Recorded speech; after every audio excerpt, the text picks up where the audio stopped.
When it comes to serial killers, there is nothing scarier than knowing that there's an attacker out there that's killed people that look, work, and act just like you, and who are still out there on the prowl. In this video, we will shine the light on 3 active serial killers and who their targets are and where they may strike next. In order to spread the word of serial killers in neighborhoods just like yours, you can help spread the word by liking and subscribing. Even though it may seem small, this video only gets out there if you are willing to help. First on our list is the Long Island serial killer, the dead of night. A silent street in Oak Beach, Long Island. Suddenly, the eerie quiet is shattered by the shrill ring of a phone. A desperate 911 call. State Police, Trooper Fry. State Police. Yeah, there's somebody after me. I'm sorry? There's somebody after me. Where are you? There's somebody after me. Okay, where are you? Please. Are you in Suffolk County or Nassau County? I'm in Long Island. Where on Long Island are you? Why are you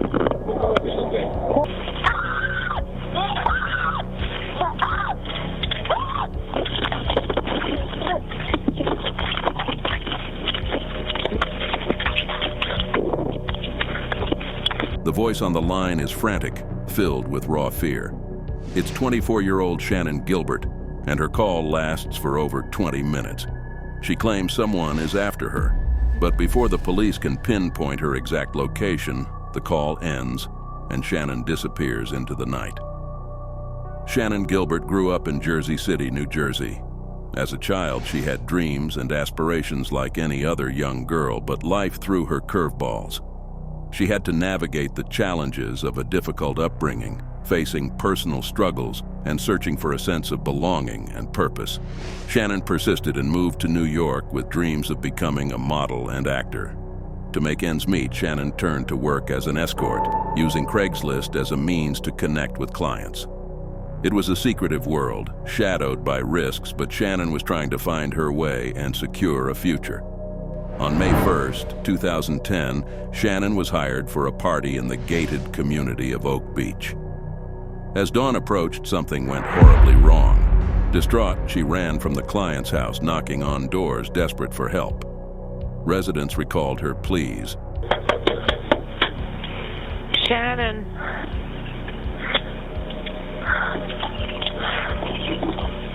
What's the matter?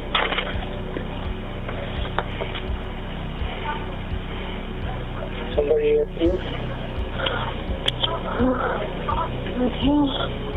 Are you alright?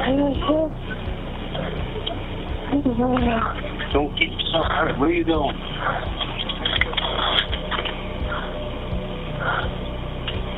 Wait a minute. Where are you going? Where are you going? Her terror palpable, but she vanished before anyone could come to her aid. When Shannon didn't return, her concerned family reported her missing. As authorities scoured the marshy terrain of Long Island hoping for clues to Shannon's whereabouts, they stumbled upon a horrifying scene. 4 bodies, all young women, all eerily similar to Shannon. They too had been escorts, their services advertised on Craigslist. The search area widened, and more bodies surfaced. Police on New York's Long Island are investigating possible human remains in the same area where the bodies of 4 prostitutes were found in December. Bombshell tonight. In the last hours, that beach turned burial ground with 3 more sets of female remains found. In total, the remains of 10 victims, possibly linked to the same perpetrator. The media dubbed the elusive criminal the Long Island serial killer. Through the tragic loss of Shannon, a chilling series of murders came to light, leading to one of Long Island's most significant and ongoing investigations. While there are several suspects and people of interest, no conviction has been carried out, leading many to believe that the Long Island killer is still at large in New York. Next, we will travel to Washington, D.C. and uncover the works of another serial killer who is eating, working, sleeping, and breathing among us, completely unbothered by their heinous crimes. Washington, D.C., a city of power, politics, and monuments. But in the early 1970s, its grandeur was overshadowed by an ominous presence lurking just beneath the surface, the freeway phantom. a name that would send chills down the spine of every D.C. resident. 6 lives taken, a sinister pattern emerging with each tragic event. For years, he evaded capture, leaving a city on edge. With every victim, he seemed to mock the very forces trying to catch him, turning the streets into his own terrifying game board. 18-year-old Brenda lived with her family in Baltimore, Maryland, along Maryland Avenue. Brenda was outgoing and enjoyed spending time at local restaurants with friends after school. On November 15, 1971, Brenda was taking night classes at a Cardozo high school. She and a classmate had dinner, then rode the bus together until she transferred to another bus headed home. Brenda never made it. Approximately 6 hours later, in the early morning hours of November 16th, Brenda's body was discovered near Route 202. This time, the killer left a note. This is tantamount to my insensitivity to people, especially women. I will admit the others when you catch me if you can. But the true terror lay in his words, a taunting note, promising more victims. He was everywhere, yet nowhere, blending into the very fabric of the city. As days turned into weeks and weeks into months, the question on everyone's lips was, who would be next? In a city so vast, with so many faces, how could one man hold so much power over life and death? And then, as if the pieces of a jigsaw puzzle finally coming together, a chilling pattern began to emerge. Young African-American girls, each with dreams, hopes, futures, each life taken by the phantom. The city's children, its very future, under threat. In a world where danger can be just around the corner, it's hard not to look over your shoulder and wonder, could it happen to me? Even though these murders happened in the 70s, the killer is still out and about, walking around today.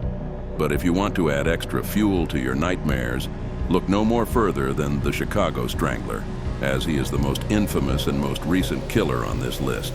While the bustling streets of Chicago buzz with life, a more sinister tale unfolds in its shadows. A tale that, alarmingly, could happen to someone you know, or even you. The recency of these events will have you looking over your shoulder. Meet Rio Renee Holyfield, a 28-year-old with dreams, aspirations, and a contagious smile. But on September 10, 2018, that smile was extinguished, her life tragically cut short. Found in a garbage container on Chicago's South Side, Rio had been strangled. She wasn't the first, nor, terrifyingly, the last. Since 2001, over 51 murders had been attributed to the Chicago Strangler. The pattern hadn't ceased. Women, particularly African American, continued to be found strangled, their stories eerily similar. These aren't isolated locations. These are places we walk by every day. Could you be walking past the next crime scene, or worse, could you be the next target? But here's the even more unsettling part, the response, or lack thereof. The cases seem to not be a priority for the police. So many stories, so many victims, yet so little action.